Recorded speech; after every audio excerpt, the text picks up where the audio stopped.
Primeira epístola do apóstolo Pedro, no capítulo 1, versículos 15 e 16, diz assim: Mas, assim como é santo aquele que os chamou, sejam santos vocês também, em tudo que fizerem, pois está escrito: sejam santos, porque eu sou santo.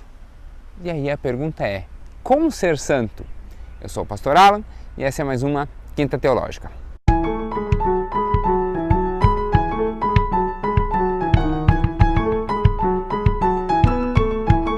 Toda quinta, aqui no canal da Igreja Batista de Bom Retiro, você tem um estudo. Às vezes é sobre um determinado postulado teológico, às vezes sobre um determinado tema, às vezes sobre alguma passagem específica das Escrituras.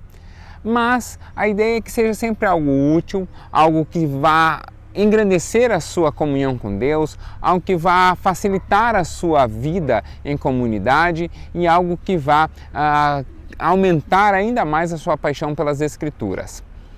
Então, se você tem alguma dúvida, se você tem alguma sugestão, se você tem algum pedido, pode colocar aqui nos comentários. Eu leio todos os comentários que são postados, alguns eu vou respondendo aqui no comentário mesmo. Às vezes, quando é algum tema um pouco maior, eu gravo uma quinta especial sobre esse determinado tema, mas a ideia é que a gente sempre vá crescendo na palavra. Então fique à vontade, pode colocar aí para você a sua sugestão e aí, na medida do possível, eu vou atendendo o seu pedido. Do mesmo modo, eu queria te fazer um convite. Eu estou toda terça às 19 horas em vídeos curtinhos de 5, 10 minutos. Eu estou lendo uma porção das Escrituras. Eu leio então um trecho da Bíblia e vou explicando. A série chama-se A Bíblia Explicada e você tem acesso a esses vídeos lá no meu canal pessoal no YouTube, que é youtube.com/teolegal. Então lá, toda terça, tem um trechinho das Escrituras lido e explicado. Eu comecei com o livro de Salmos, mas à medida da caminhada nós vamos ver até ler toda a Bíblia, lendo e explicando, o que vai ser bem bacana para o seu dia a dia. Então, te espero lá também com a série Bíblia Explicada, toda terça às 19 horas.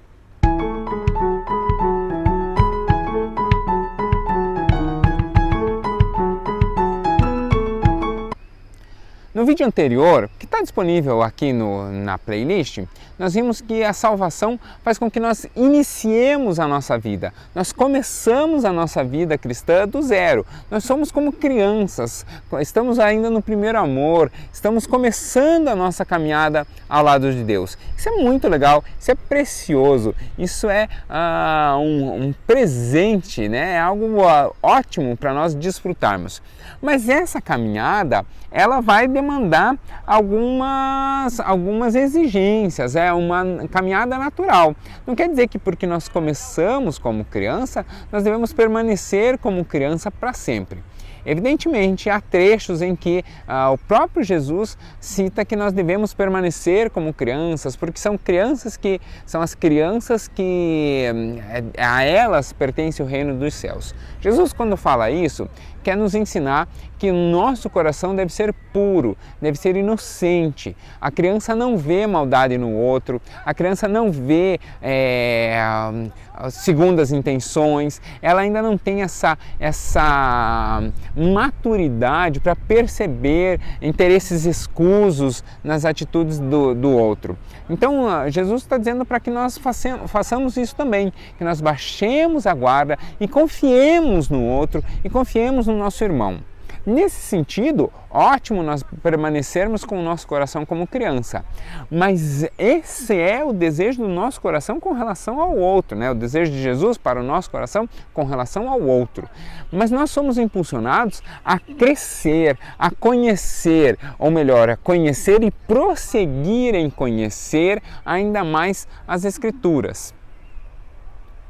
Nós somos impulsionados a crescer, a conhecer e prosseguir em conhecer ainda mais as Escrituras. Nós somos impulsionados a cada dia mais conhecer a Deus e estabelecer um relacionamento de intimidade com Deus.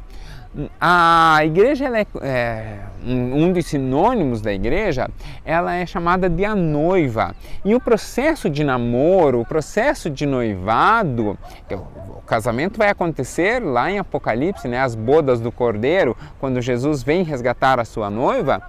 Mas o noivado, o casamento, é esse processo de conhecer e de se apresentar. Então é nessa relação que nós vamos crescendo paulatinamente. Nós somos impulsionados a crescer, nós somos impulsionados a conhecer mais a Deus, a estabelecer um relacionamento de intimidade com Deus, em que nós somos mais transparentes, em que nós nos apresentamos, nós nos permitimos sermos moldados, nós conhecemos mais a Deus e passamos a conhecer mais a vontade de Deus. É essa a caminhada que se estabelece no crescimento da vida cristã. E nesse crescimento, a educação cristã é algo primoroso. É ela o impulso desse crescimento. Ela é a base sólida na qual nós caminhamos para para crescermos mais e termos mais intimidade com Deus. Por isso a educação cristã é tão importante, por isso nós aprendermos mais a respeito de Deus e das coisas do céu faz com que a nossa fé se fortaleça ainda mais. E aí dentro dessa ideia então de santidade, de uma vida de santidade, nós somos então impulsionados a crescermos nessa fé. A conversão, já tratei da conversão no texto anterior, a conversão é um ato, é quando nós ganhamos o ingresso para entrar no céu. Ingresso pago, para nós vem de graça, mas ingresso pago por Cristo na cruz. Quando nós recebemos o direito de sermos chamados filhos de Deus, isso é um ato, a conversão é um momento, é um instante. Lembra que no vídeo anterior eu coloquei o sinal de conversão, à direita e à esquerda? É quando nós literalmente trocamos de rua, chegamos na esquina e mudamos de rua. Nós convertemos os nossos caminhos, dessa vez num caminho que leva direto ao céu. Mas a conversão não se encerra aí. Quer dizer, a conversão se encerra aí, a nossa caminhada cristã não se encerra aí, mas a nossa caminhada cristã não se encerra aí. Nós devemos conhecer a Deus e prosseguir em conhecer a Deus. A salvação ela é grandiosa, ela é algo precioso, ela foi conquistada a preço de sangue por Jesus na cruz. Ela é a expiação dos nossos pecados, ela muda a nossa natureza. Nós podemos nos apresentar limpos, lavados no sangue do Cordeiro diante de Jesus. Isso é maravilhoso, isso é grandioso, isso é precioso. Ela restabelece o nosso relacionamento com Deus, ela faz com que a nossa oração seja ouvida pelo Senhor. Mas nós não somos convertidos e largados no mundo. Nós somos convertidos, nós nos convertemos, nós recebemos uma nova identidade em Deus para estabelecer a partir dali uma caminhada. E uma caminhada de agregação, de trazer outras pessoas para Deus, de aumentar a família do Senhor. E isso só se faz com maturidade cristã, isso só se faz com crescimento, com a comunhão dos irmãos e um edificando na vida do outro. Por isso o crescimento cristão é tão importante. O Espírito Santo passa a morar em nós e aí o Espírito Santo vai desenvolver o seu ministério, o Espírito Santo vai desenvolver o seu papel, ele vai começar a desenvolver a nossa fé e vai estabelecer um processo de caminhada da nossa vida espiritual. Comecei com esse texto, primeira epístola de Pedro, primeira carta de Pedro, 1 Pedro, capítulo 1, versículos 15 e 16, é esse chamado. Assim como é santo aquele que os chamou, sejam santos vocês também, em tudo o que fizerem, pois está escrito: sejam santos, porque eu sou santo. Mas esse está escrito é porque em algum lugar já estava escrito: Quando que foi? 1 Pedro está lá no finzinho da Bíblia. Será que só lá no final que foi pensado em santidade? Bom, Levítico, lá no comecinho, já tem essa convocação. E onde isso? Em 3 trechos de Levítico. Eu vou ler Levítico 20, porque sim, mas podia ler qualquer um dos outros 2. Levítico 20, versículo 7 e 8, vai dizer o seguinte: consagrem-se. Consagrar é tornar-se sacro, tornar-se santo, tornar-se sagrado. Consagrar, consagrado, tornar algo sagrado. Consagrem-se, porém, e sejam santos, porque o Senhor, o Deus de vocês, também é santo. Obedeçam aos meus decretos e pratiquem os meus decretos. Eu sou o Senhor que os santifica. Vou ler de novo essa última frase. Eu sou o Senhor que os santifica. Esse texto de Levítico 20 também está em Levítico 11, versículo 44 e Levítico 19, versículo 2. Você pode conferir lá. Consagrar-se, consagrem-se, sejam santos. A ideia de consagração é isso, sejam santos. E quem nos santifica é justamente o Senhor. Para que o Senhor possa fazer a sua obra, é preciso que nós nos santifiquemos, que nós permitamos que Deus estabeleça esse processo de santidade em nossa vida. E aí, dentro desse chamado à consagração, há alguns pontos que eu queria ver com vocês. Vamos lá? Primeiro ponto é o seguinte. O primeiro ponto que nós precisamos entender é que o processo de santificação, ele é um processo pessoal, ele é um processo de crescimento na vida espiritual. Esse processo ele não garante acesso a Deus, né? Não é isso que garante o nosso acesso a Deus. Ele não garante que nós teremos resposta de oração, ou seja, de que nós vamos começar a orar e as coisas vão acontecer. Ele não garante que os nossos pedidos de oração serão atendidos e ele também não garante que nós não passaremos por privações. Por que então o processo de santificação? Porque o processo de santificação ele afina, ele sincroniza, ele estabelece uma identidade entre o nosso coração e o coração de Deus. E nós passamos então a compreender melhor o coração de Deus e a compreender também o nosso coração nessa caminhada. Nós passamos a ter um discernimento espiritual maior e a partir daí nós passamos a entender melhor a nós mesmos e, portanto, a compreender melhor como Deus atua sobre a nossa vida. Texto de Paulo à igreja de Colosso, aos Colossenses, no seu capítulo 1, versículos 9, 10 e 11, diz assim: por essa razão, desde o dia que ouvimos um bom testemunho sobre vocês, não deixamos de orar e de pedir que sejam cheios do pleno conhecimento da vontade de Deus, com toda a sabedoria e entendimento espiritual. Sabedoria e entendimento espiritual é um processo de santificação. E para isso que vocês vivam de maneira digna do Senhor e em tudo possam agradar a Deus, frutificando em boa obra, crescendo no conhecimento de Deus e sendo fortalecidos com todo o poder, de acordo com a força da sua glória, para que tenham toda a perseverança e paciência com alegria. Essa ideia de prosseguir, essa ideia de crescer em conhecimento, essa ideia de ser fortalecido é o nosso processo de santificação. É assim que nós crescemos na vida cristã, é assim que a nossa vida espiritual cresce. Assim como nós crescemos em tamanho e em força na vida física, a nossa fé se torna mais forte, se torna maior quando nós passamos pelo processo de santificação.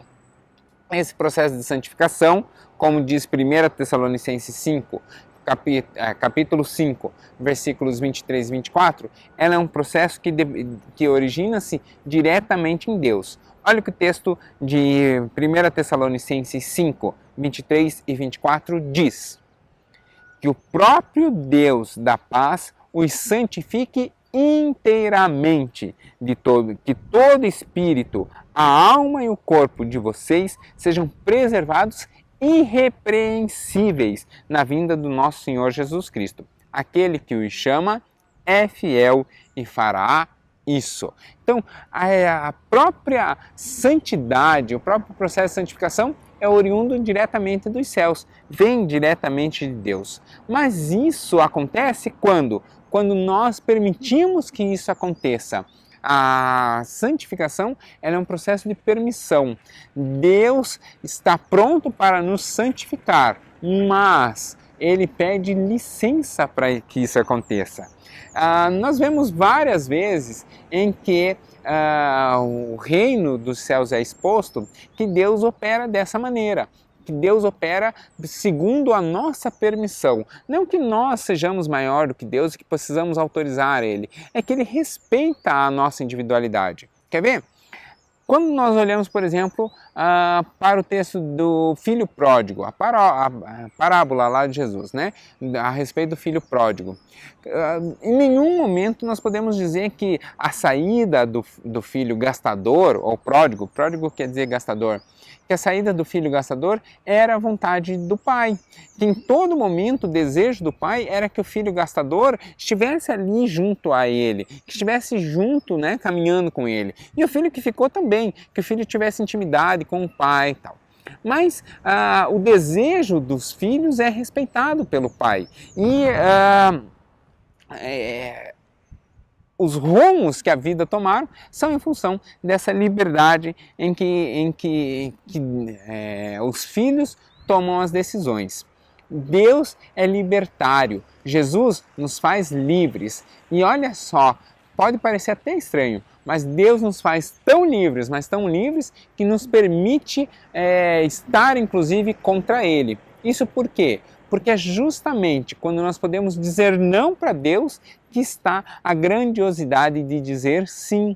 É por isso que Deus nos faz conscientes de quem somos. Nós somos dotados e portadores de vontade. E essa vontade, Deus, ainda que seja uma vontade contra a vontade de Deus, Deus respeita essa vontade no nosso processo de santificação. Por isso é que quando nós voltamos à nossa vontade e alinhamos ela com Deus, nós estamos nos tornando cada dia mais santo. Quando nós conseguimos alinhar as nossas vontades, começam a vir os grandes resultados do processo de santificação. Quais são? O primeiro deles é a perseverança na fé. Porque o mundo não para de girar. As adversidades vêm, as dificuldades vêm, os incômodos vêm, as setas do inimigo são lançadas, o ataque do inimigo aparece, é constante, e aí a nossa fé é provada. Né? Há um cântico antigo que diz, né? Cada vez que a minha fé é provada, a ideia é exatamente essa. Quando a nossa fé é provada, é ali o processo de santidade que vai se estabelecer. Por isso é muito importante nós termos consciência de que cada um de nós carrega uma história, cada um de nós carrega um histórico, cada um de nós carrega uma dor. Tem uma frase muito curiosa, eu não sei quem é o autor, mas eu gosto muito dessa frase, que diz o seguinte: a maior dor do mundo é aquela que a gente sente. Porque a ideia é exatamente essa. Nós sabemos o tamanho da nossa dor e sabemos o tamanho da nossa dificuldade.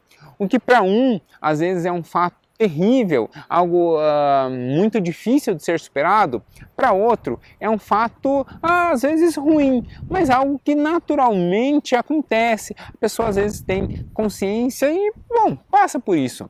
Eu vejo isso, por exemplo, há vários exemplos. Por exemplo, quem perde o emprego. Às vezes a pessoa perde o emprego e aquilo é libertador na vida dela. Ela vai fazer um curso, vai trocar de ramo, vai buscar uma nova profissão, às vezes vai se aperfeiçoar, às vezes vai começar um negócio próprio, às vezes vai conseguir um outro emprego e às vezes não vai conseguir um outro emprego tão cedo, né? Às vezes sai num dia, no outro já está mandando currículo, às vezes fala, não, eu vou acalmar os ânimos, vou descansar um pouco, vou aproveitar esse tempo como um tempo sabático, como um tempo de restauração. Não sei, cada um reage de uma determinada maneira, né? E aí, isso é em função do seu histórico, em função daquilo que a pessoa já viveu e tal, mas a gente compreende que a dor de cada um, os fatos que acontecem, para alguns, por exemplo, perder o emprego pode ser algo terrível, para outros é algo que acontece, a gente está aí, né? Acontece, é a dinâmica do mercado. Então, não tem reação certa, não tem reação errada. A única questão é nós sermos honestos com a nossa dificuldade, sermos honestos com essa nossa dor, seja ela em qual campo for, e tratarmos isso, né? Não fazer dessa dor um bichinho de estimação. 1 Coríntios, capítulo 16, versículo 13, diz assim: estejam vigilantes, mantenham-se firmes na fé, sejam homens de coragem e sejam fortes. Para quê? Para enfrentar justamente essas dificuldades. Mas da onde vem essa força para enfrentar as coisas, as adversidades que vão se estabelecendo? Bom, a nossa força vem da onde? O Salmo 46, versículo 1 vai dizer: Deus é o nosso refúgio e fortaleza, auxílio sempre presente na adversidade. Então a nossa força vem do Senhor, a nossa fortaleza está no Senhor, o refúgio para vencer as nossas dificuldades, as nossas adversidades, está justamente no Senhor. Por isso que nós devemos a cada dia afinar a nossa vontade e passar por esse processo de santidade. E até onde nós vamos? Até onde chegaremos se perseverarmos? Até onde iremos se nos mantivermos firmes na fé e nos mantivermos santos nessa caminhada? Bom, isso vai ser dito por Paulo lá no seu texto para Romanos, capítulo 8, versículo 18. Romanos 8, 18 diz assim: considero que os nossos sofrimentos atuais não podem ser comparados com a glória que em nós será revelada. O que Paulo está dizendo aqui é simples. Está dizendo assim, essas dificuldades pelas quais nós estamos passando, essas dores pelas quais nós estamos passando, veja que Paulo não as diminui. Ele fala assim, isso sim é perceptível, é compreensível, mas o que virá depois, a glória que virá posteriormente é muito superior a isso. Por isso os nossos olhos devem estar voltados para o alto, os nossos olhos devem estar voltados para a eternidade, para o eterno, e assim nós chegaremos mais à frente.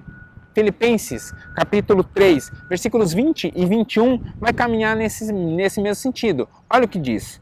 Nossa cidadania, porém, a nossa identidade, né, a nossa nacionalidade, a nossa cidadania, onde somos efetivamente cidadãos.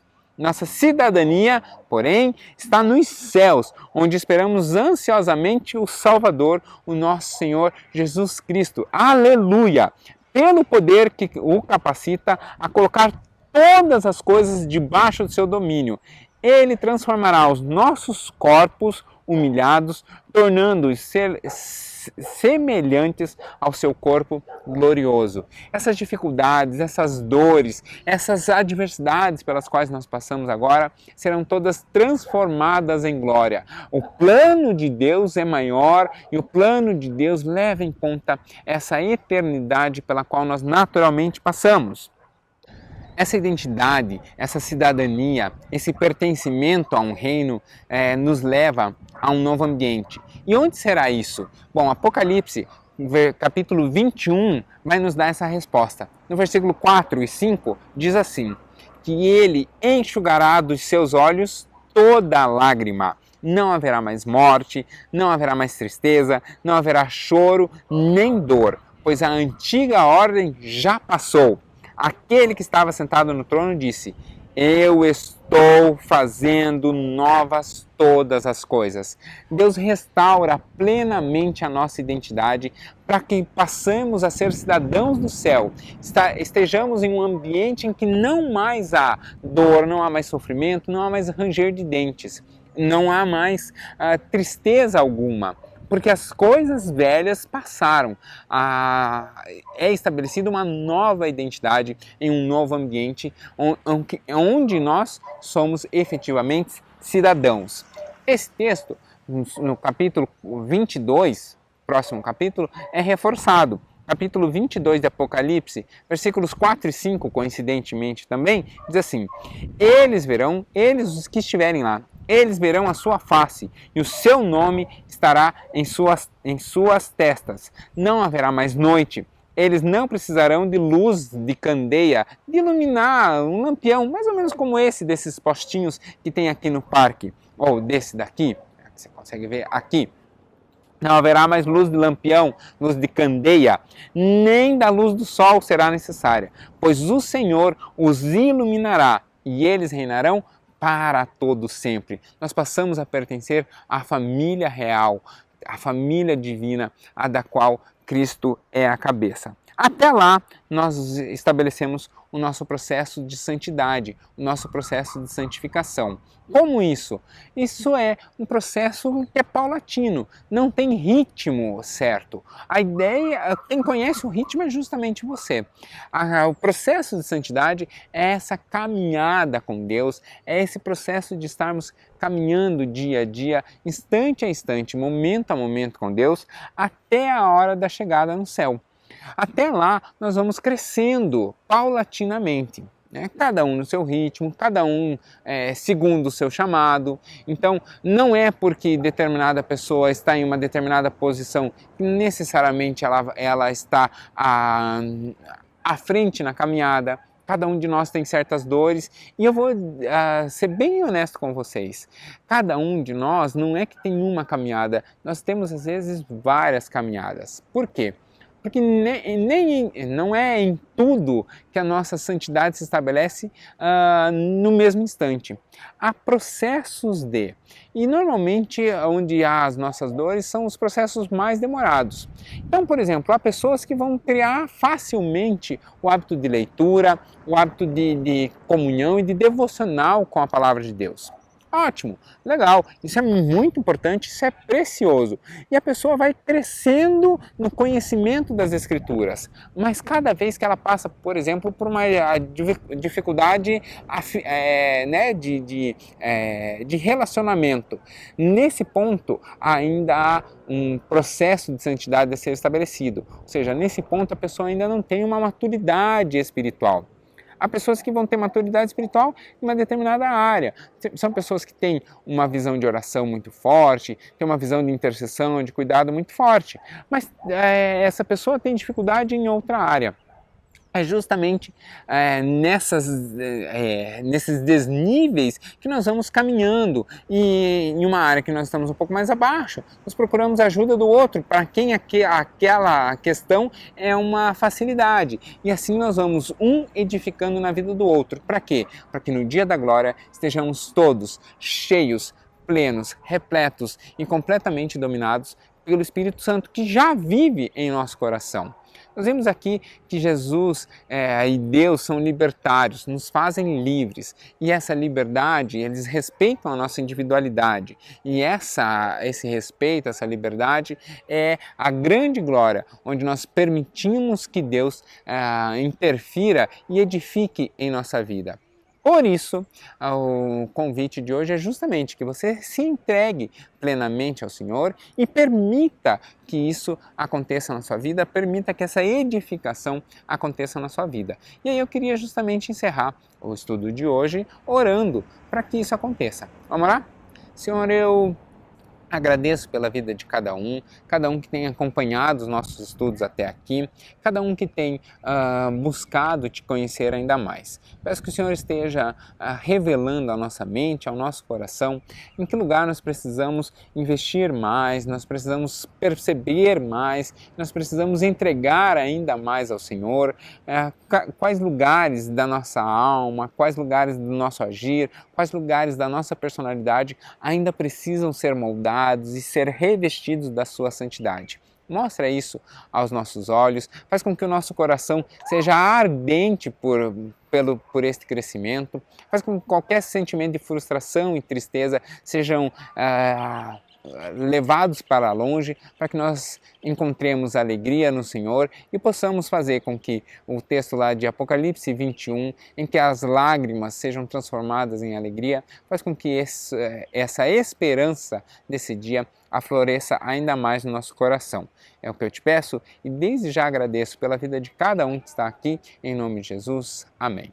Obrigado pelo estudo, obrigado por ter acompanhado conosco até aqui. Deixa o seu like, deixa o seu joinha aí no gostei do vídeo, deixa o seu comentário, pode colocar qualquer dúvida ali, na medida do possível, como eu sempre digo, eu vou respondendo. E eu estou aqui para nessa caminhada, na qual estamos juntos. Eu tenho uma série de coisas em que ainda preciso entregar a Deus e que preciso deixá-lo dominar plenamente nesse processo de santidade, do qual nós estamos todos na mesma caminhada. Talvez um passo à frente, outro um passo atrás, mas estamos aqui para caminharmos juntos. Então você não caminha sozinho, mesmo nesses tempos de distanciamento, nós permanecemos juntos. Eu agradeço pela licença de poder entrar na sua vida, ainda que por um tempinho, poder talvez entrar na sua casa e poder, espero eu sempre, trazer uma palavra de esperança. Deus abençoe. Tchau, tchau.